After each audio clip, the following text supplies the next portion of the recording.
এভাবেই ফিল্মি স্টাইলে হাজির হয়ে আতঙ্ক ছড়িয়ে দেয় আনোয়ার। মাঝে মধ্যেই বসায় জমজমাট মাদকের আসর। আমি বাদশা, আমি কিন্তু নিজেই বাদশা। শৈশব থেকেই নায়ক মান্নার সিনেমায় বুঁদ হয়ে থাকতেন কবজি আনোয়ার। তার পথেই হাঁটছে তার শিষ্যরা, গড়ে তুলেছে কিশোর গ্যাং। বাদশার সামনে দুনিয়াতে আম্মাজান ছাড়া কোনো বড় জায়গা নাই। সবাই এদের আনোয়ারের পিচ্চি গ্রুপ হিসেবে চেনে। তুই আমার নেবা, যেদিন ধর্মু ওই দিন পিছনের তাকাইতাম না। তরুণরাও পিছিয়ে নেই, টিকটক বানিয়ে ছেড়ে দিচ্ছে সামাজিক যোগাযোগ মাধ্যমে। সানডে মানডে ক্লোজ করে দিমু।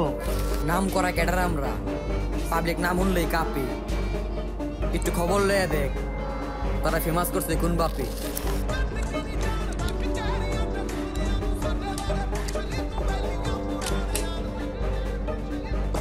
অস্ত্র, মাদক, ইয়াবা সবকিছুই যেন এই গ্রুপের ওপেন সিক্রেট। রেভেঞ্জ আমি অবশ্যই নেব।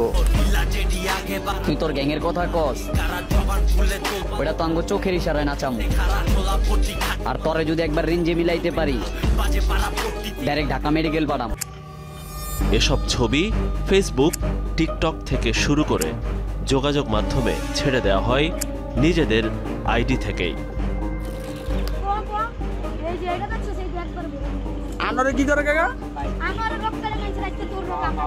কিভাবে কোপাতে হয় সেই প্রশিক্ষণও দেয়া হয় শিশু কিশোরদের।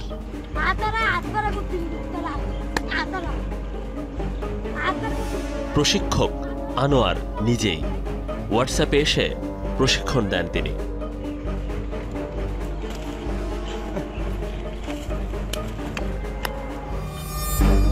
আনোয়ারের গ্রামের বাড়ি বাগেরহাটের শরণখোলা উপজেলায়।